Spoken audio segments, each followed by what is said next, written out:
Ladies, let's do this. Welcome to the Cintas Center. We love being here. What a great space. Thank you, Cintas, for hosting us today, Act 2, Queen City Game Changers. You guys, are you ready?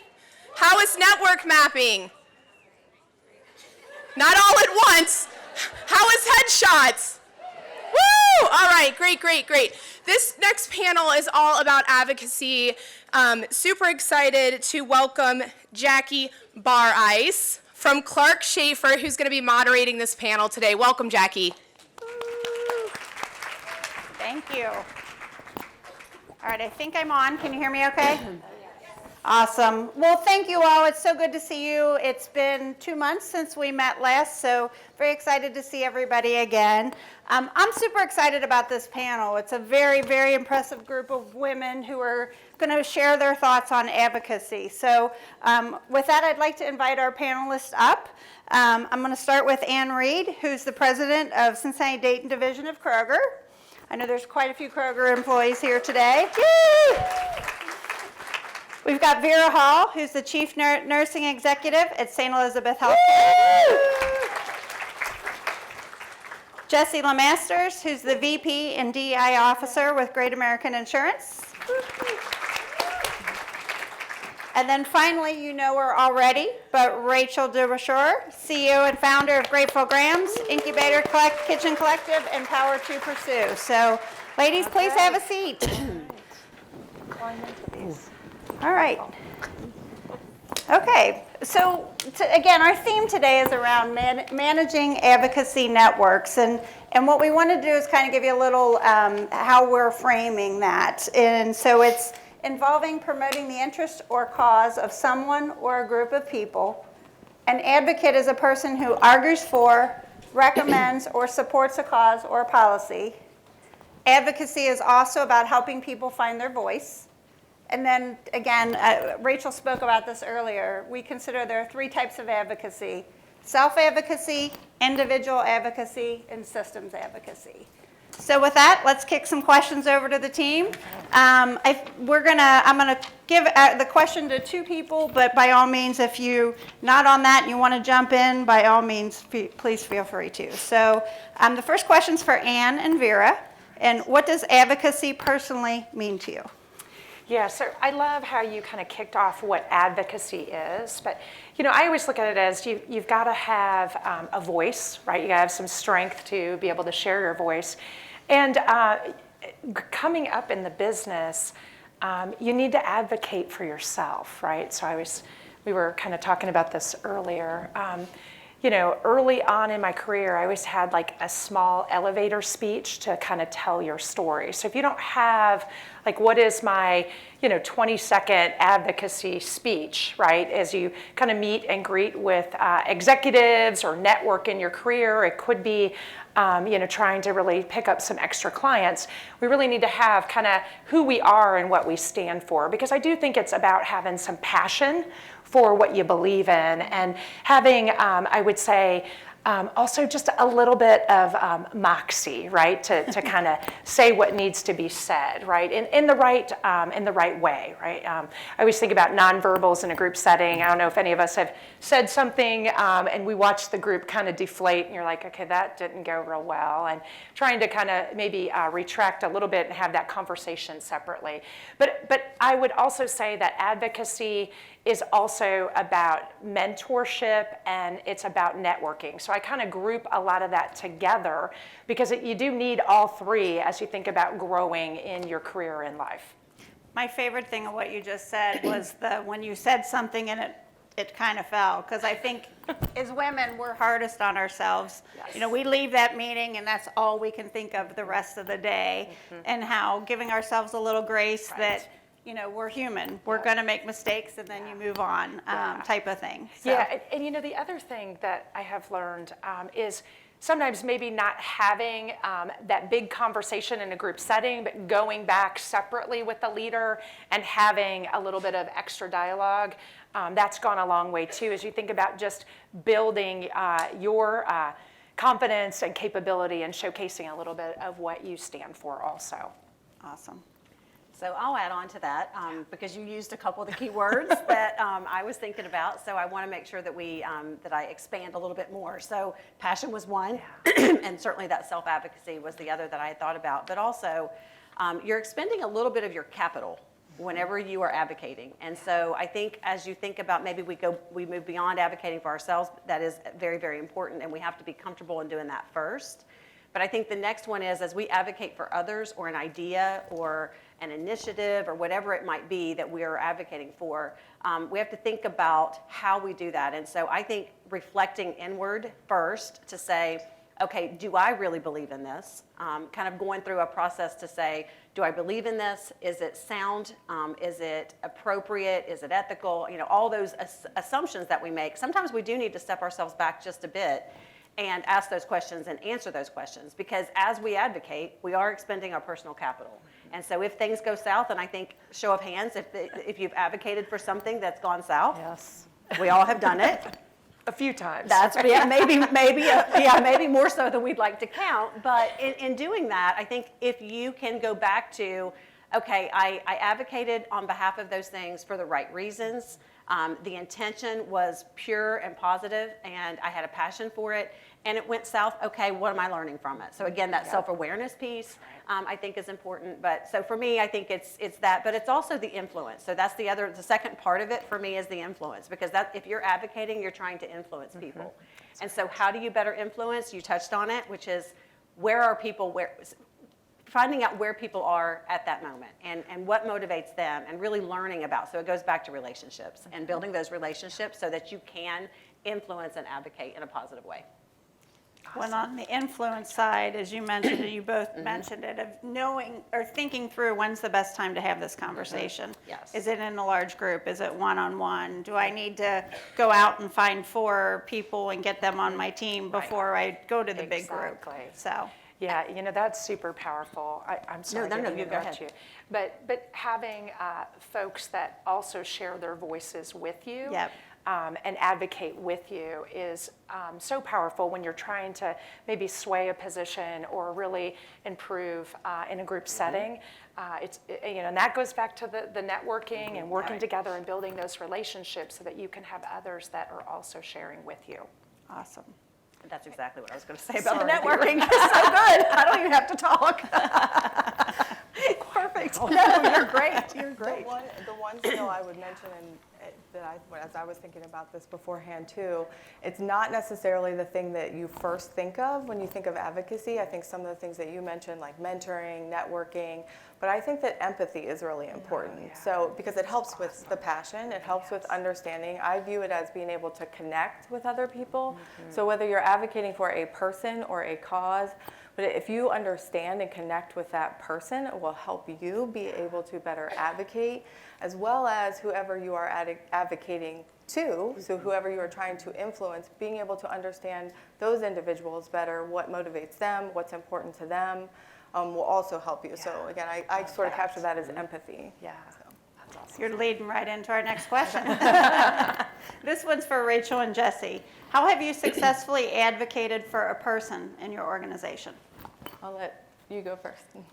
When I think about that question, I go back to I have 2 bodies of work that I spend a lot of time in. Incubator Kitchen Collective, which is all about advocating for food entrepreneurs across the region, right? And giving them a space to come and work out of. And the way that I say it is that we're creating a space for healthy people to build healthy businesses. So in my advocacy, I want to bring it right to the forefront of like the goal, creating space for the human, that empathy, right? That compassion, that space.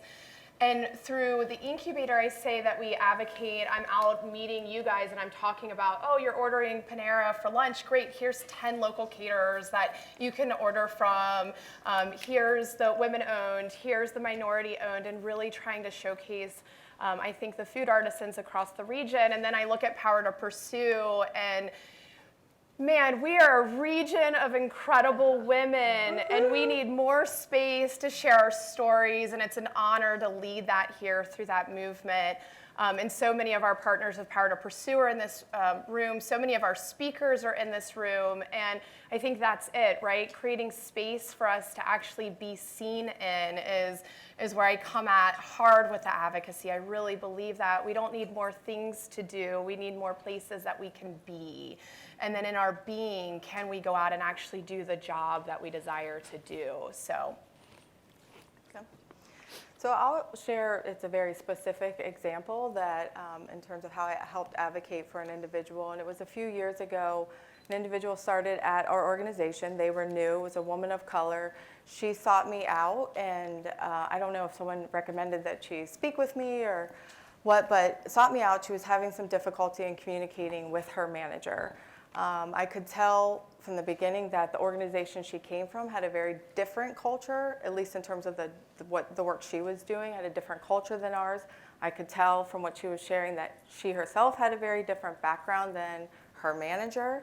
But I could also tell, very sharp, great ideas, and this is exactly what we need, is to have, hey, celebrate our differences, be able to be ourselves, be able to share differences, share her ideas.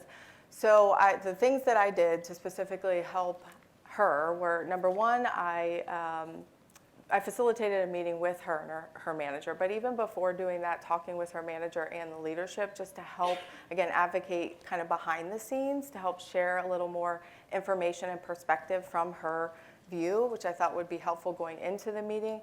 I asked that, hey, defenses, kind of put your defenses, check them at the door, and be open to listening to each other. And then ultimately helped her with finding 2 mentors within the organization, one that was like her, one that was very different than her. And then I continued to meet with her as well, just so I could, again, better understand her, where she was coming from. And then that helped me, be able to, accurately represent her, fairly represent her when she wasn't there. And she just got promoted, by the way. So, yeah. I like that the piece about that someone who was like her and someone who was not like her, and giving, and again, that reminder to defenses down. I think by nature, I speak for myself, we immediately, that comes up. So those are great call outs. I think we have more advocates than we realize, right? It's the willingness of getting past that ask. Man, that ask is so scary, isn't it? That vulnerability of saying, hey, can you help me? Yeah, will you help? Right? But raise your hand if you've asked that question. Man, the delivery was so much greater than you expected. Like, we want to champion, right? Yes. We want to advocate. This stage, but this room, I think, is full of advocates, exceptionally well. So Jessie, you mentioned something that I think is important, and I had written it down last night when I was reflecting on this, and that is that objectivity.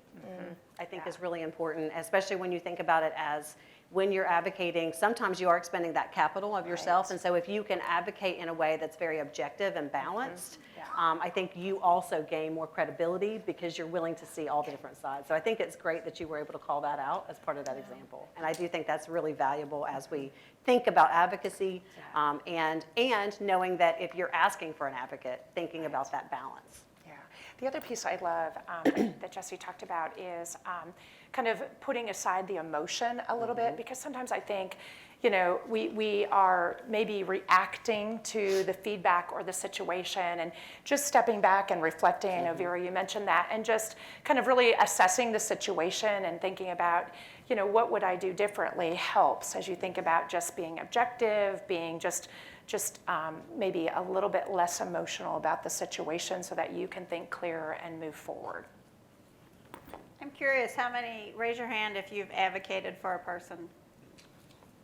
Oh, I love this. We got experts. I know. That's right. What about, raise your hand if you've advocated for an idea. All right.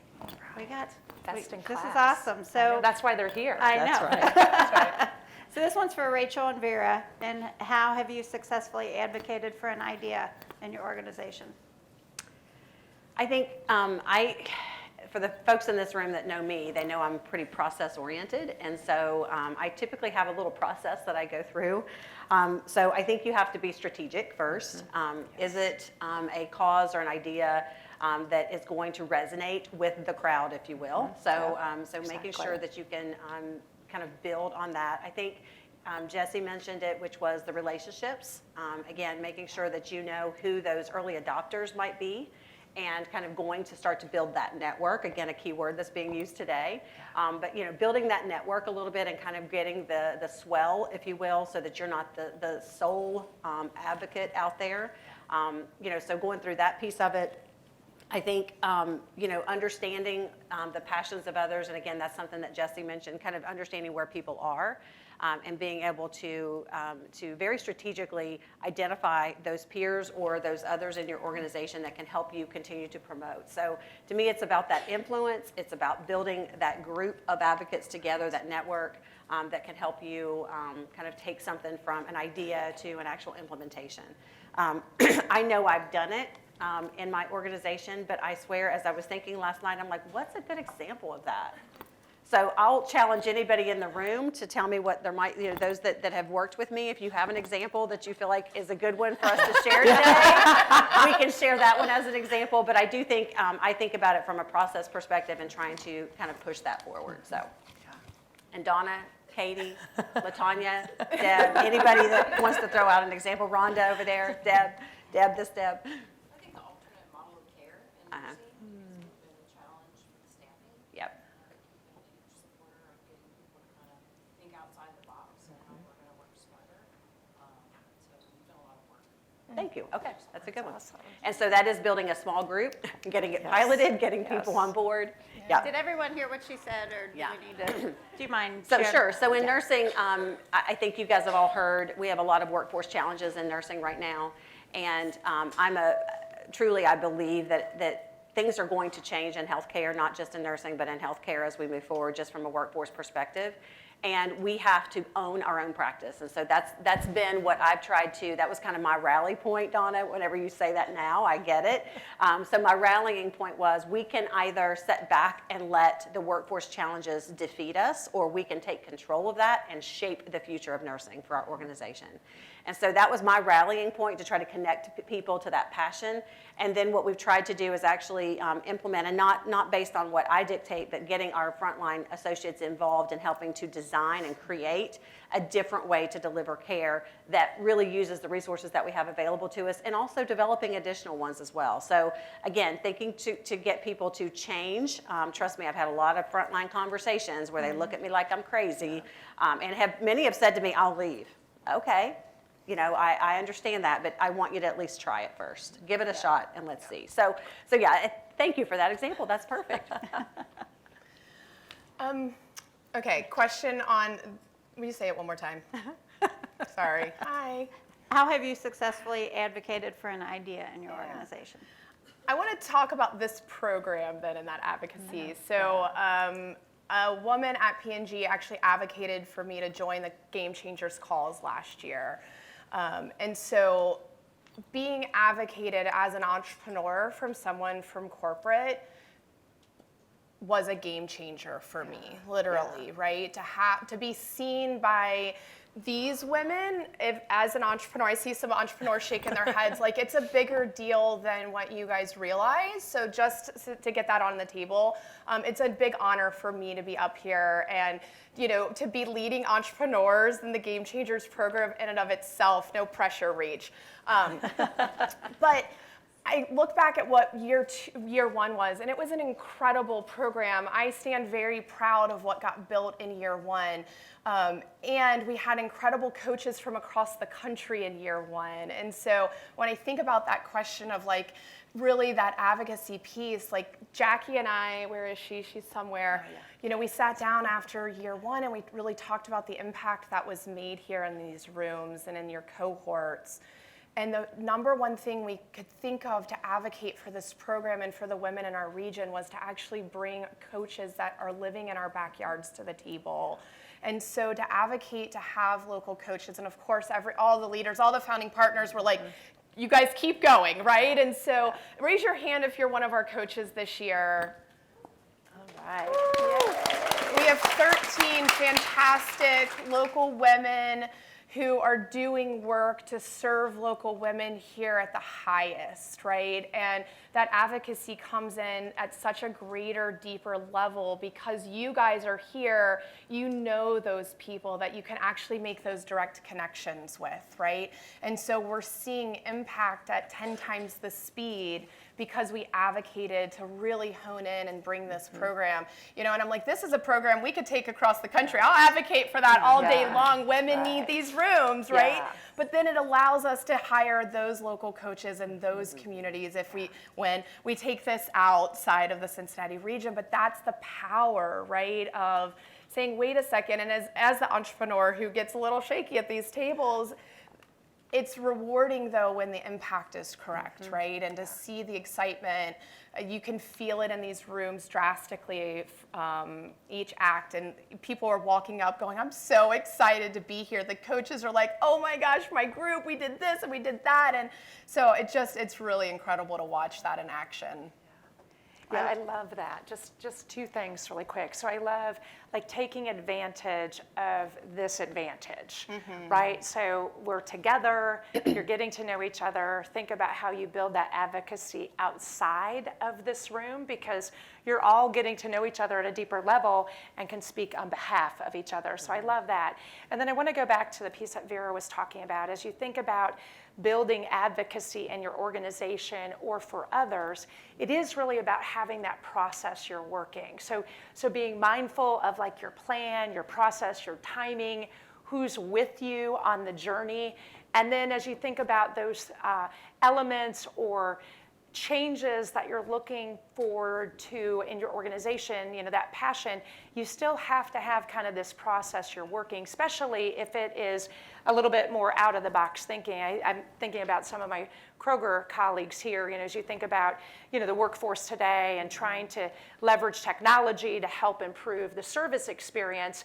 A lot of those things are easy to say, hard to implement, and you really have to have that process, and you have to have folks that are with you to kind of test it and say, yes, this is working, so that we can move forward in the workplace. So I loved both of those pieces. And I think that's even when we look at these groups, and it was very intentional and purposeful that we put entrepreneurs and corporate women together, because this is not, right? That's all big. the It's important.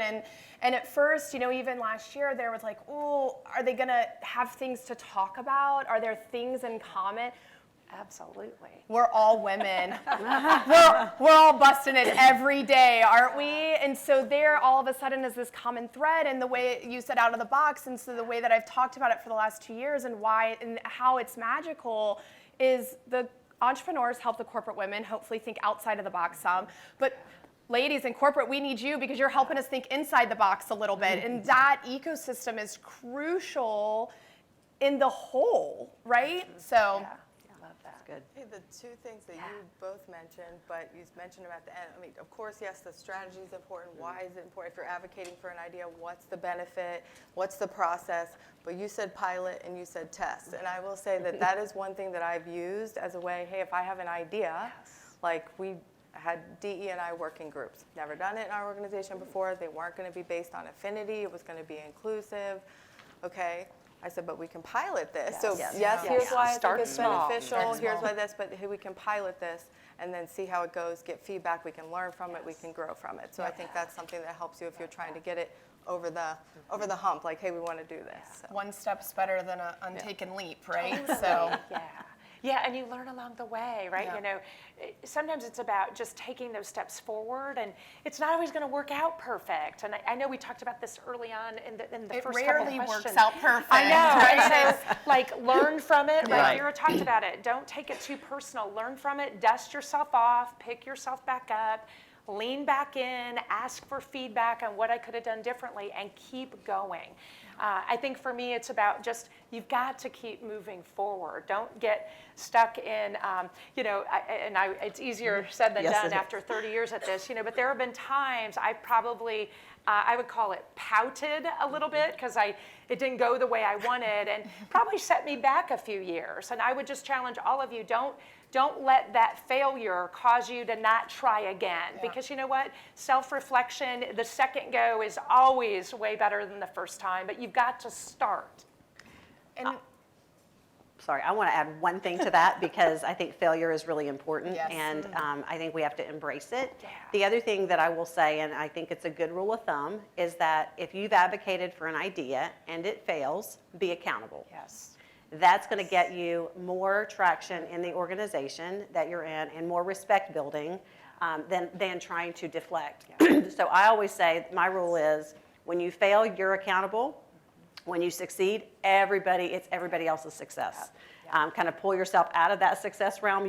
You'll still get that credit, but you're really focusing that attention on the successes of everybody else that participated. So I think that's always one way to gain quite a bit of traction. Own it. Own it, that's right. And I'm a big believer in every failure or fall is just a better shot in the right direction. Like, see, I mean, I've not had one negative experience that hasn't blossomed something bigger than what that failure would have produced, right? I mean, truly, like, those are good wins. I'm in sales, and so I always look at every no just gets me that much closer to the yes. That's right. So I love, you guys have answered the next two questions already, so We're ahead of the I love it. Earlier there was mention about mentor and advocate. So what do you see as the difference between a mentor and an advocate? And I'm going to put this to Rachel and Vera. I think they have a lot of blending on what you're doing. However, I do think on the mentoring piece, I think that mentoring coaching has an opportunity to allow that growth in the individual that you're mentoring. So I think on the mentoring side, I think as we look at that, our goal is typically to allow them to grow kind of at their own pace, what they're looking for, so that we're meeting their goals. When we're advocating, I think you can be both. Don't get me wrong. I think you can be both on that. But I do think that on the advocating piece, to me, it's the next step of a mentor to be able to say, okay, I'm mentoring this person. I see all these great and grand qualities in them. I think they have so much potential in the organizations or in the community, whatever your situation might be. So I'm going to advocate on their behalf because I want to see them do bigger, broader, different things. So I think on the mentoring side, it really is about that personal and professional growth. And when you're advocating, many times you're going well beyond that. So you're kind of stepping outside of that individual relationship. Yeah, I kind of think advocacy is action, right? Like, we can sit down and have a conversation, but if we don't leave the table to do the work, right? And so with advocacy, you've got to sit up here and share your story, right? You have to have the conversation. You have to say, no, we really believe local coaches will make the program better. You have to get a little uncomfortable, where I think mentoring, you have a smaller, tighter conversation, right? It's maybe a little more in depth, where advocacy could have a little wider breadth to it, so.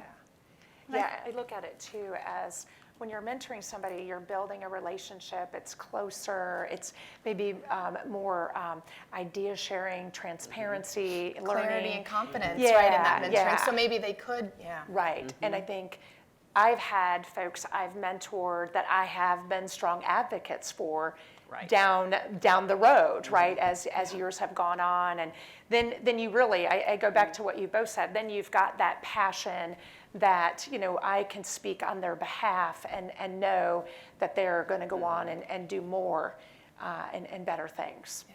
Sometimes I look at advocacy as what you're saying about me when I'm not in that room. Totally. As opposed to mentoring is probably that more on one-on-one. I look at it too as bringing up that individual's name for a promotion, for a different role in a group setting, right, with other leaders. Awesome. So we got a group here today. Let's think about some things that they can take with them. Maybe one or two things, and this is for the large group, of some steps that they can take after they leave today to help increase their advocacy. Yeah, you want me to start? Go for it. So I had a couple things I reflected on. So, I mentioned this earlier, and this is probably as I think about just advocating for yourself. So I'll talk about advocating for yourself and then advocating for an idea, right? And we've talked about a lot of these items already. But, as you think about this networking and building your self-advocacy, I had a leader share with me a long time ago, when you're in a group setting like this, have 2 or 3 questions that you're planning to ask, right? Or you could be in a larger setting with a lot of different influential leaders, but come prepared and purposeful with the steps you're going to take. And so often I can remember in my career, I would be in a group setting like this and I would just go blank, right? You get a little nervous, you have a couple people you really want to reach out and talk to, but you haven't really planned what you're going to say. So really think about that. And then I talked about the elevator speech. So you think about just that self-advocacy. It is really, how do I portray myself? How do I tell my story? How do I get to know folks that I can start to build kind of that wider network and maybe some mentors along the way that can be advocates for me in the future. And then as you think about this idea and group advocacy, really, I love what Vera said, because I have a little process also, right? When you're thinking about an idea, suggestion, really making sure that you're sharing that with several folks and building kind of an advocacy group with you, having your strategy and your plan, and really kind of working that forward in a planned, mindful way. And those would probably be 2 things that I would say from a group and then a self-advocacy standpoint. Love it. So mine are pretty short and sweet. First, I think we all feel a little bit vulnerable when we're advocating. So I will encourage you and challenge you to embrace the vulnerability and to work through it. That's where we see some really good growth on a personal level. So, so on that one, I think that's really important. And it's not always comfortable. And I think we have to remember that, and that's okay. But let's embrace it and work through it. Then the other one is, don't short sell yourself on your ability to influence. And so as you embrace your vulnerability, you know that you could fail, and that's okay. Failure is okay and accepted, and we learn from it. But then let's gain that confidence. I think you said it as some moxie. Yeah. I like that term.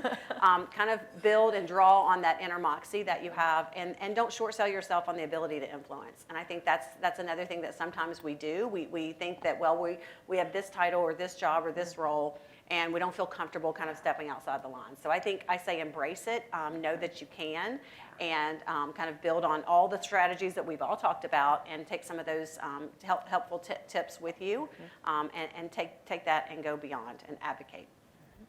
Great insight.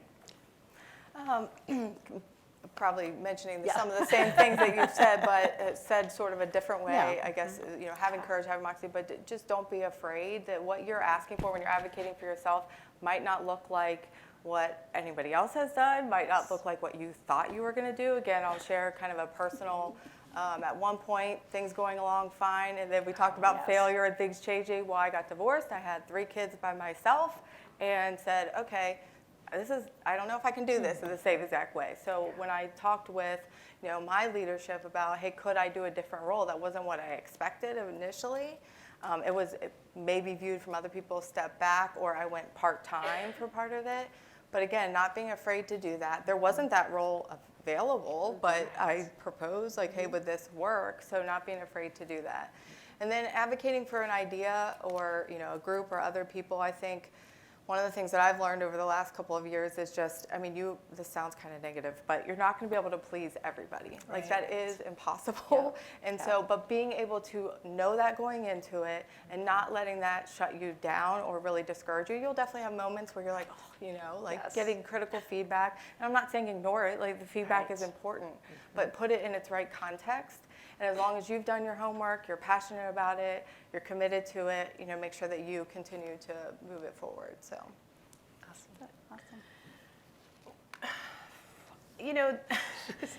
awesome. It's this embodied belief that you're worthy to be in the room. Like, that, I think, is the core of self-advocacy, and we miss that. And so the work that I want to do is to build an army of embodied, empowered women, and not an army of women who are just tired of running, right? And so when you are advocating for that self, like, what do you need to be happy? How are you taking care of yourself? How are you prioritizing. And it doesn't mean, right, like I did a year of self-care quest, like, okay, everyone told me I had to get massages and I had to do this and I had to do this. And I tried all of them, none of them worked. Drinking water is the #1 self-care. If you've been with Rachel for long enough, you know, I'll talk about it. Like, water is my key source of self-advocacy, right? Because if I'm hydrated, I can go do the job that I love. That sounds so simple, but it's changed my life, right? And so I think it goes back into those questions of your inner self. You can't go advocate for your job, and you can't go advocate for your company, and you can't go advocate for your ideas until you're willing to advocate for your heart, in my opinion. And so what does that look like? How do you start implementing that so that you could actually be grounded in the request and the desire? Because I think any good boss knows, like if someone's coming to the table, you guys have all spoken, like when someone comes to the table ready, like we know they're ready and we're gonna do anything and everything to keep them and get them moving up, right? That's our jobs. And so that self-advocacy work is key and so important. Do you have a happy heart? And if you don't, how do you get one? And what are the pieces to doing that so you can do the work at the highest and happiest, like, I love that. We had talked about that early on and like a little bit of prep, but you know, being honest, transparent, being real, right? Human, right? And so I love the water comment because I represent that too. And I've tried all kinds of stuff through the years too. And drinking water and getting plenty of sleep, right? Easier said than done. But those are, I don't get sick. I can go a lot longer by just having those things. But, it was funny. I was sharing with a women's group years ago, like, I'll sacrifice certain things, but I won't sacrifice my haircut and color. Like, and people know that. Like, I don't miss it. Like, I'm sorry. We're going to have to finish early because I got a haircut and color. And I just think having those non-negotiables, because, that's really important. And just for the record, it's coming, right? The haircut and color's coming. But, I just think you just have to be honest and real and be your best self. There it is. Right? I just think, and only you know what that is. Yep. None of us can say this is what works for you. You know what is your best self, but not making any negotiations on what that is, because when you're your best self, you're going to be the best for your team, for your company, for your customers. And for me, that's just like the name of the game. And and I think so often growing up in the business, and I've been in the business 30 years, I let other people tell me what that should be, and don't wait as long as I did to define what those rules are, what your non-negotiables are, and don't let anybody tell you what they should and shouldn't be. Because, I can remember, I'll go back to your story, being in, and some of our corporate friends here at Kroger will recognize this. So I can remember having a young child in daycare, and I had a boss that always did a meeting till 5:30, 6 o'clock. And I cannot tell you how many times I was like, I can't stay. I've got to go pick my son up at daycare. They close at 6. So finally one day, in front of the whole group, I just stood up and left. And everyone's like, where are you going? I said, I have told you 5 times that I've got to leave to pick my son up. I'm out of here. And I just left. And I mean, after that, they moved the meeting to earlier in the day. But I just think sometimes you just got to say enough is enough. So, anyways. Say that louder for the ladies in the back. I love it. I'm going to throw a question out there that we haven't talked about, and I think there's people in the audience that are probably in this case. How does the whole hybrid work from home, remote, if they think about how I'm trying to build relationships and advocate an idea, but I'm doing it over Teams? You got to show up. We're all getting invited to 7,000 things, and I have that conversation a lot. Like how? Well, I'm tired. I've got kids. You pick one thing. Yeah. What's the group that you want to build a relationship? There's incredible. I'm going to, of course, Power to Pursue and Ascending Women. We love you, and we want you to be with us, and we will support you and guide you as your light ship. Sorry, selfish plug, but. But I think that's really important. You can't, again, it goes back to you can't do all of it, right? You can't be in all the things. And so find the thing that feels good to you and nurture a relationship with that group and that organization. If it's your chamber, if it's your women's group inside of your company, right? I think that goes back, like, we're a thriving community, but you have to show up and meet the people. There's no meeting or Zoom or anything that is as actionable as a human-to-human experience, in my opinion. Yeah, I would say if anybody has found that secret sauce, please share it, because it is a struggle. Oh, yeah. It really is. It is a struggle. And I think, we still do a fair amount of our meetings on Teams, and you just can't, it's hard to replicate it. And as much as it's a benefit in many cases, I don't think it's our future, honestly. I think, especially in healthcare of all things, we deal with people and relationships and connecting, and so it is really challenging. It really is. I think there's a space for it. Don't get me wrong. I think there's a space for it. There are certain situations where it's okay, but to your point, you have to be connected, and it's hard to connect over Teams. I think you can do it one-on-one, but I think it's hard to do that in group settings without having the physical, the personal, in-person connection. Yeah, I agree. It is in person. Yeah. There's nothing to replace it, I think. But I think about some of the relationships, and it is easier one-on-one and virtual, that I built over the time that we were all working from home, or maybe not all the healthcare folks working from home, but we were working from home. So it can be done. I do think you just have to do it differently and be intentional about, because sometimes I do hear, managers say, well, I just can't, well, but are you doing some things to reach out? Are you putting some things in place? And I do think things change, and we have to look at that. And I think you can do it. Again, I don't think it exclusively. I do think in-person interactions are important, and that will always be the case. But I do think we sometimes need to broaden our view about how it can work. Yeah, I love that. I think about it this way, and I would say in the space I operate in, we're face-to-face a lot as you think about the retail store teams. But I do think there's opportunities where you can get information out quickly and make some quick decisions. And as long as you're using it maybe for maybe one body of work and not all of it, I think you can really make a difference, because I would say the technology has helped us meet folks where they're at much quicker.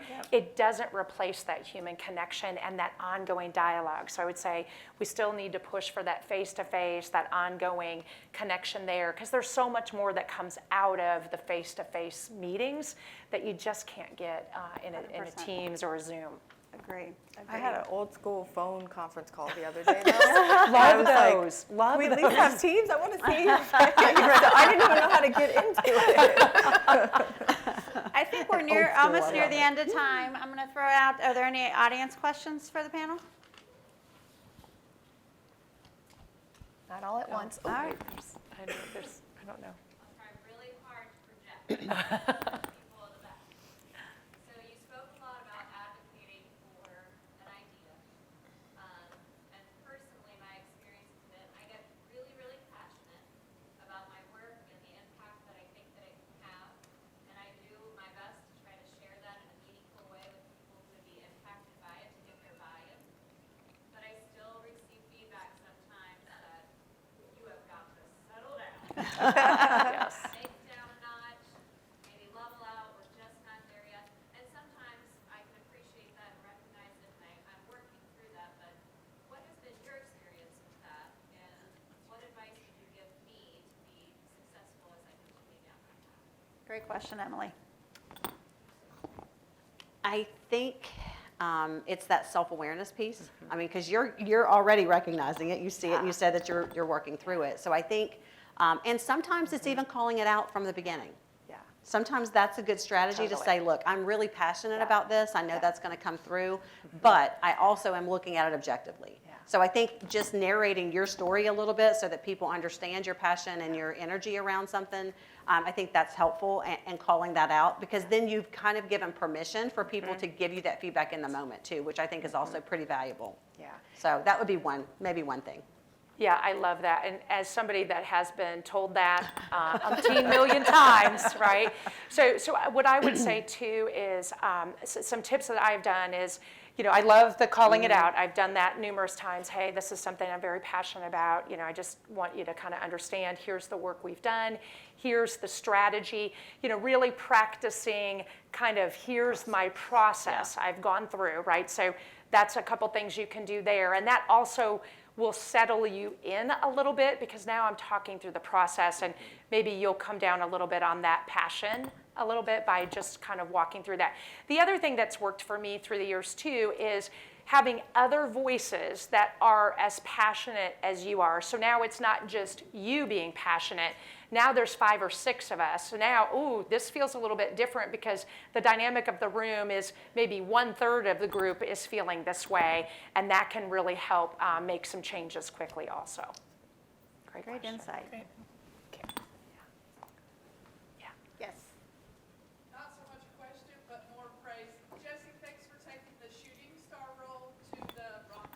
Just leveling yourself out, taking care of yourself, and then moving back up into the shooting star.